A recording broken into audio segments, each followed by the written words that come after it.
My stepmother slapped me across the face in front of my mother-in-law. She made her family lose their home, jobs, and custody of her kids. Hello, dear ones. Please subscribe, comment a quick hi, and tell us where you're watching from. Now let's continue this journey together. The champagne flute shattered against the hardwood floor, spraying glass across my mother-in-law's pristine kitchen. But I barely noticed. My cheek burned where Diane's hand had connected, the sound echoing in the stunned silence. 20 people at my engagement celebration witnessed my stepmother slap me across the face.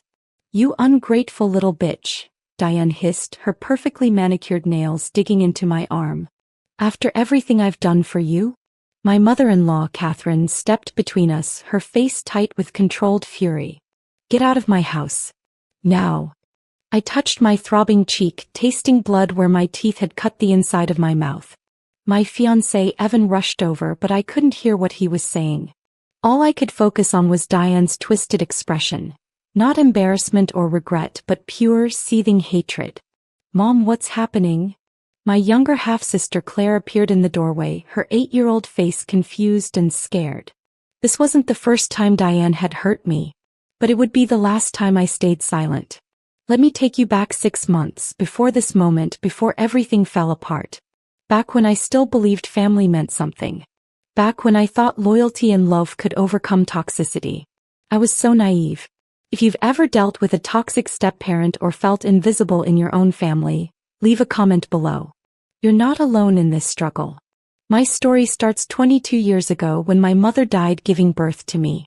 My father, Malcolm, raised me alone until I turned 7. Then Diane walked into our lives like a hurricane disguised as sunshine. Diane was beautiful, the kind of beautiful that made people stupid. Tall, light-skinned, with honey-colored eyes that could convince my father of anything. She worked as a receptionist at his accounting firm, 20 years younger than him, and she knew exactly what she wanted. "Your daddy needs a woman's touch," she'd say, rearranging our home, throwing out my mother's things. "All these old photographs make the place feel like a tomb." I was 7, watching my mother's memory being erased. My grandmother, Mama Jean, warned my father. "Malcolm, that woman got $signs in her eyes. She don't love you, baby. She loves what you got." But Daddy was lonely. 6 months later, they married at City Hall. No big ceremony, no family invited. Just him, Diane, and whatever spell she'd cast over him. The first year she pretended. Braided my hair. Packed my lunches. Smiled for Daddy. But when we were alone, her mask slipped. "You look just like your dead mama," she'd whisper. "Walking around here like a little ghost. Makes me sick." When I was 9, Claire was born. Everything changed. Suddenly, Daddy had a daughter who looked like Diane. Light skin, loose curls, his pretty baby. And I became the dark-skinned reminder of his first wife.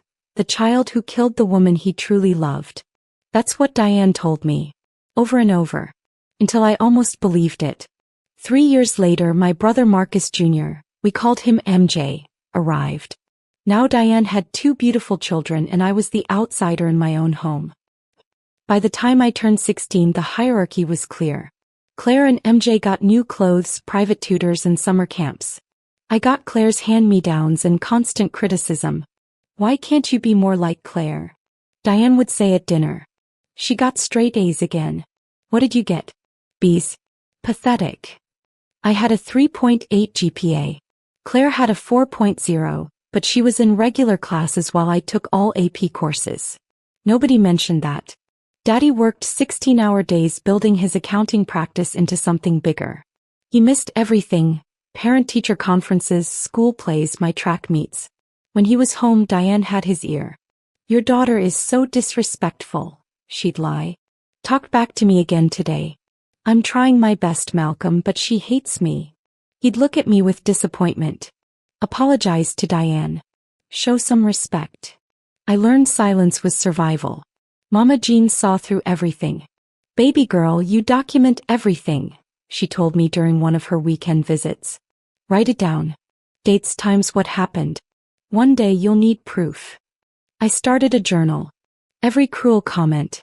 Every time Diane forgot to pick me up from school. Every holiday where my gifts were regifted clearance items while Claire and MJ opened iPads and designer clothes. When I was 17, I got accepted to 3 universities with full scholarships. Diane's face when I showed Daddy the letters was priceless. Pure rage masked as pride. Community college would save money, she suggested. Claire will need tuition money in a few years. But I went anyway. Escaped to campus 200 miles away, tasting freedom for the first time.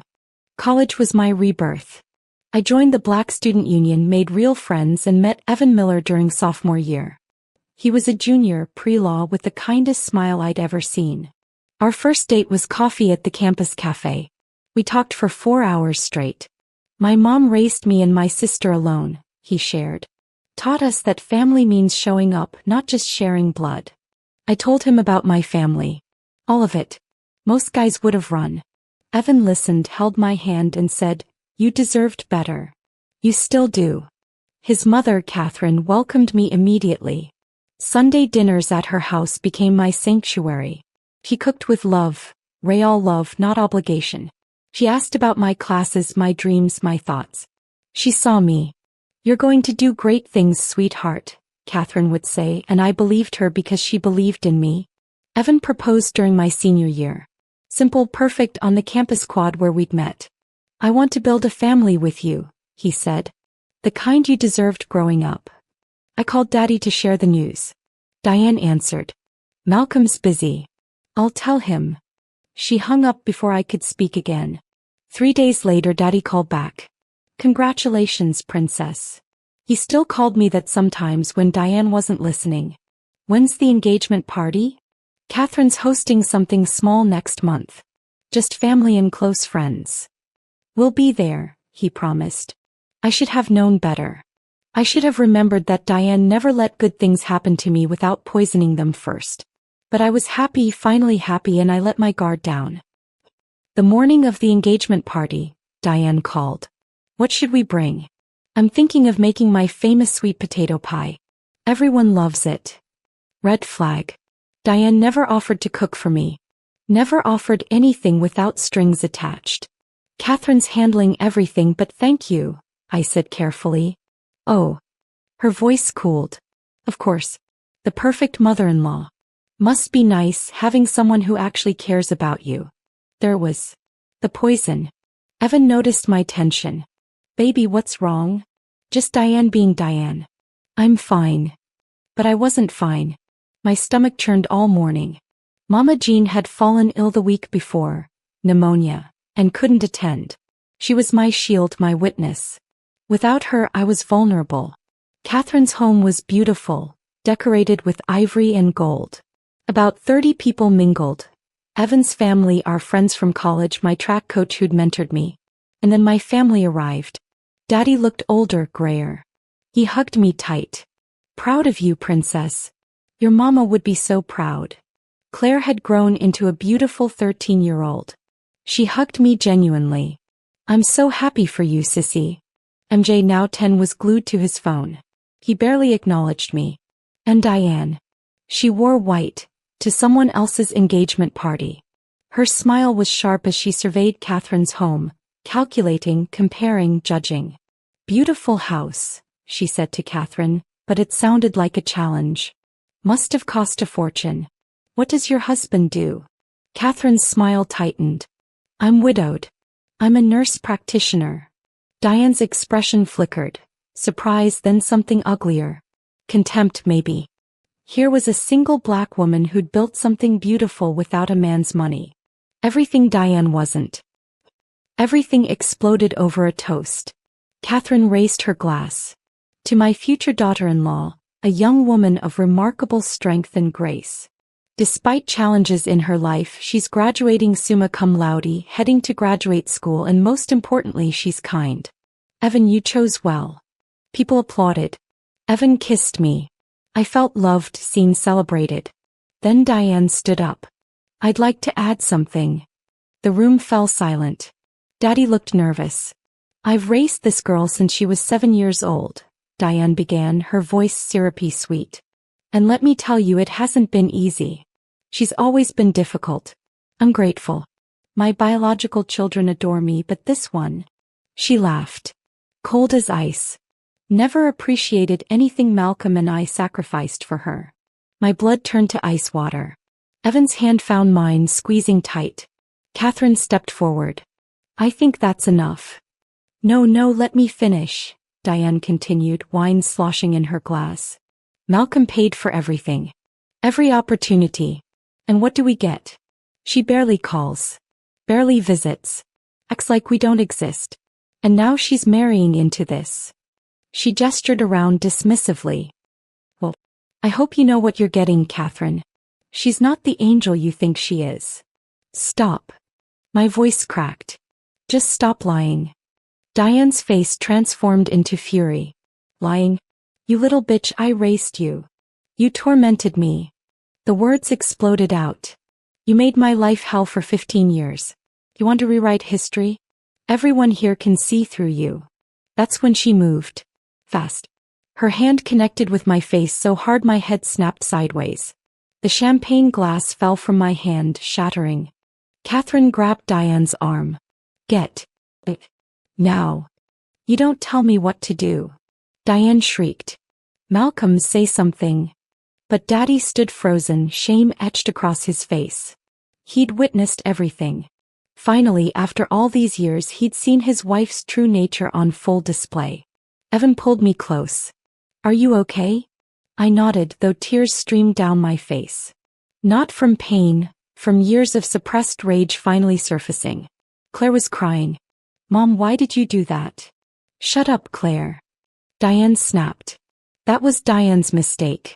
She'd always been careful to maintain her perfect mother image around witnesses. But now she'd assaulted me in front of 30 people, including my future mother-in-law, a respected nurse practitioner with connections throughout the community. I'm calling the police, Catherine said calmly, phone already in hand. For what? Diane laughed. A little slap? She deserved it. For assault, Catherine replied. You assaulted my future daughter-in-law in my home. That's a crime. Daddy finally spoke. Diane, we need to leave. Now. No. I'm not done. Now. His voice boomed, startling everyone. He grabbed Diane's arm, practically dragging her toward the door. Claire and MJ followed, both crying. As they left, Daddy looked back at me. Our eyes met. In that moment, I saw something I'd never seen before. Recognition. He knew. He'd always known. And he'd chosen Diane anyway. The police came. I gave a statement. Catherine's friend, who happened to be a family law attorney, handed me her card. Document everything. Take photos of that bruise. Press charges. I did. All of it. The bruise bloomed purple and yellow across my cheek. I photographed it from every angle. Evan wanted me to go to the hospital, but I refused. I needed to think, to plan. Mama Jean called the next morning. Baby, your daddy told me what happened. I'm so sorry I wasn't there. It's okay, Mama. I handled it. No, baby. It's not okay. None of this has ever been okay. She paused. I need to tell you something. About your inheritance. My mother's parents had been wealthy, owned property, had investments. When they died, they'd left everything to me in a trust accessible when I turned 25. My father was the trustee. Malcolm told me the money was gone, Mama Jean said. Said he used it for your education, your expenses. But baby, I saw your scholarship letters. Full rides. So where did that money go? My blood ran cold. How much money? Last I heard, about $450,000. I couldn't breathe. That can't be right. Daddy wouldn't. Baby, when did they buy that big house? When did Diane get that luxury car? When did Claire start private school? Mama Jean's voice was gentle but firm. 3 years ago. Right after you turned 21. When Malcolm got control of the full trust. Catherine's attorney friend, Angela, confirmed it. We pulled records. My father had systematically drained my trust fund, forging my signature on documents, using my inheritance to fund Diane's lifestyle. The private school for Claire and MJ. The European vacation. Diane's BMW. Their house in the suburbs. All of it. My mother's legacy stolen. Angela was ruthless. Within 2 weeks, she'd built an airtight case: financial fraud, embezzlement, assault. You could send them both to prison, she said. I sat in her office, Evan beside me, staring at the evidence. Bank statements. Forged signatures. Receipts for purchases made in my name that I'd never authorized. There's more, Angela said quietly. Your father took out credit cards in your name. Maxed them out. Your credit score is destroyed. I felt sick. Can we fix this? Yes, but it'll take time and legal action. We need to move forward with charges, both the assault and the financial fraud. Evan squeezed my hand. Whatever you decide, I'm with you. That night, Daddy called. Princess, we need to talk. About you stealing $500,000 from me? Yeah, we do. Silence. Then, I can explain. No. No more explanations. No more excuses. My voice was steel. You stole my mother's legacy. You let your wife abuse me for 15 years. You chose her over your own daughter over and over again. She made me believe. Stop. Take responsibility for once in your life. I was screaming now, years of pain pouring out. You're my father. You were supposed to protect me. Instead, you let her torture me and stole everything my mother left to secure my future. I'll pay it back, he whispered. I'll make it right. You can't. Some things can't be fixed with money. I paused. Angela's filing charges tomorrow. Criminal and civil. You'll be hearing from the district attorney. Please, Princess, don't do this. Think of Claire and MJ. I am thinking of them. They deserve better than being raised by thieves and abusers. I hung up. The charges hit the news. Local woman presses charges against father and stepmother for financial fraud and assault. The story spread. Daddy's accounting firm launched an internal investigation. If he'd stolen from his own daughter, what about his clients? Within days, they suspended him.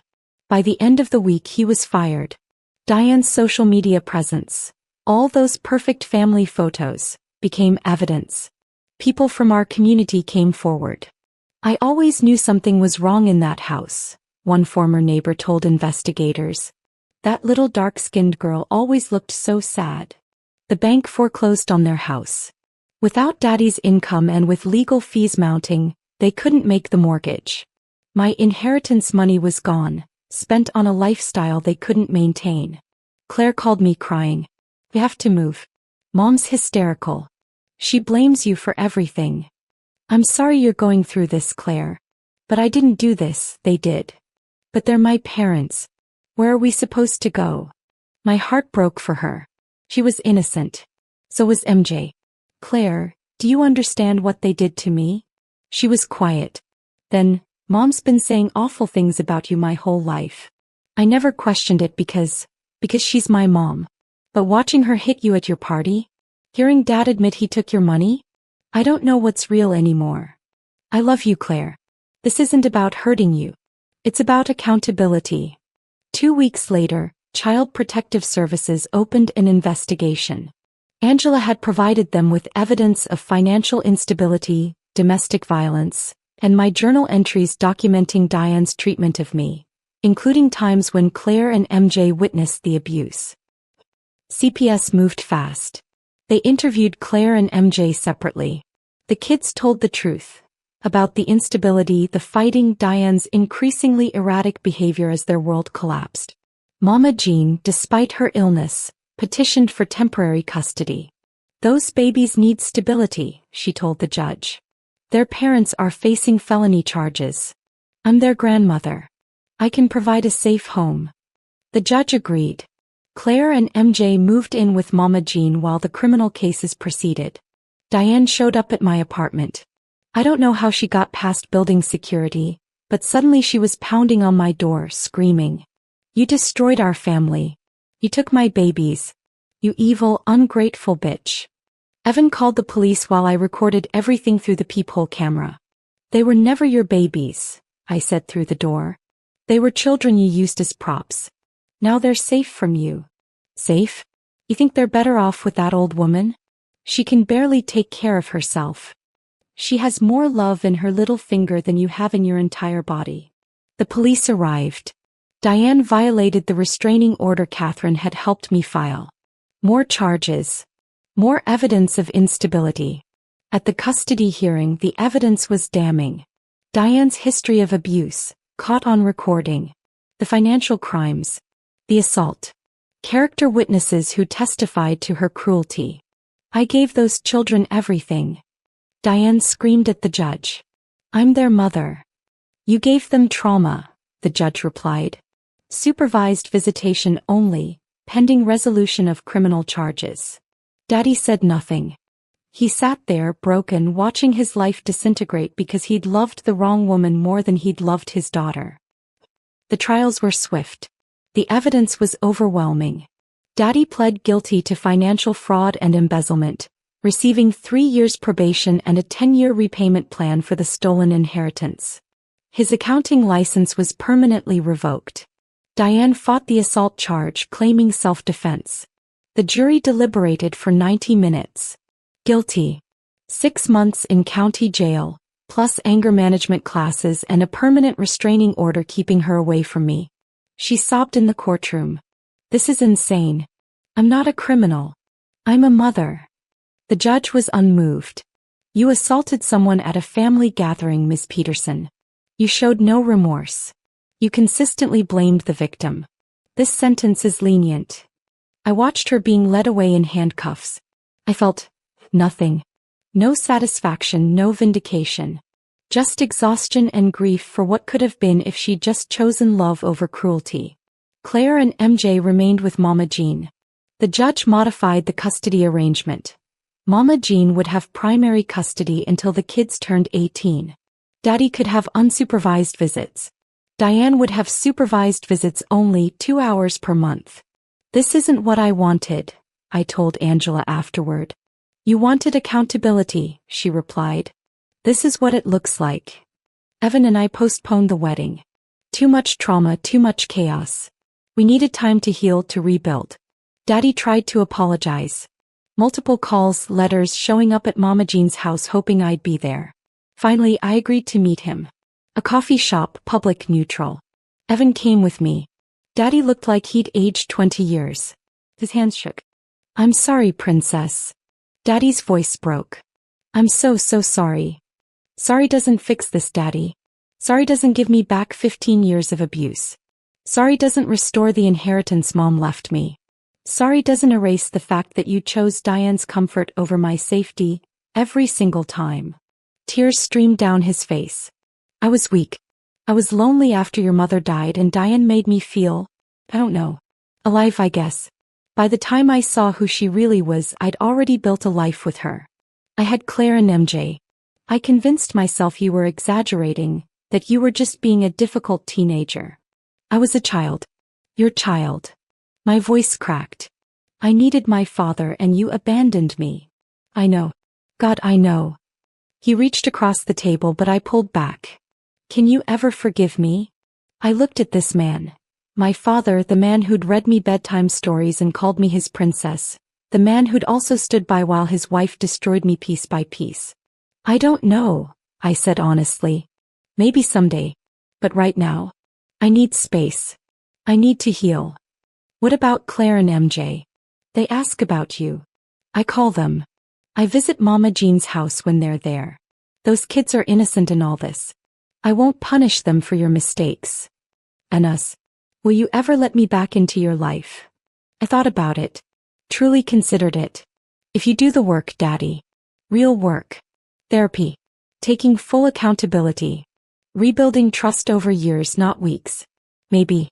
But I can't promise anything. He nodded, accepting what he knew he deserved.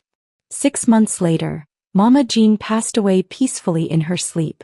At her funeral, I stood between Claire and MJ, holding their hands as we said goodbye to the woman who'd protected us all.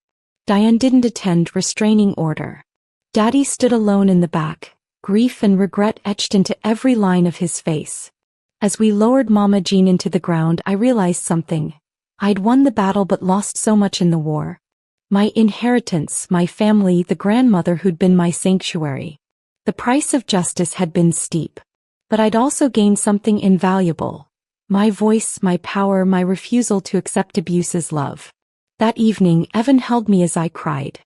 I thought standing up for myself would feel better than this, I whispered. Healing isn't linear, baby. And some wounds never fully close. But you survived. You protected Claire and MJ. You broke the cycle. He kissed my forehead. Your mother would be so proud. Mama Jean is proud. I'm proud. I attended therapy twice a week, processing the trauma, learning to forgive myself for the years I'd stayed silent. Some days were harder than others. Claire, now 15, called me one night. Sissy, I'm sorry I didn't see it before. I'm sorry I believed Mom's lies about you. You were a child, Claire. You loved your mother. That's not something to apologize for. But you suffered because I stayed quiet. And now you're speaking up. That takes courage. A year after the trials, I graduated with my master's degree. Catherine and Evan were there, cheering loudly. Claire and MJ sat in the audience holding a banner they'd made. We love you, sis. Daddy didn't attend. I hadn't invited him. As I walked across that stage, diploma in hand, I thought about everything it had cost to get here. The inheritance spent on someone else's dreams. The childhood stolen by cruelty. The family fractured beyond repair. But I also thought about the little girl I'd been. Scared, silenced, convinced she didn't matter. She would never believe that this moment was possible. This is for you, Mama, I whispered to the mother I'd never known. And for Mama Jean. And for every little girl who thinks she has to accept being treated as less than. Your voice matters. Your pain is valid. And you deserve so much more than crumbs of love from people who should treasure you. That night, Evan proposed again, a do-over he called it. I want to start fresh. No shadows, no trauma hanging over us. Just us building the family you always deserved. I said yes, crying happy tears this time. We married 6 months later. Small ceremony, just people who truly loved us. Claire was my maid of honor.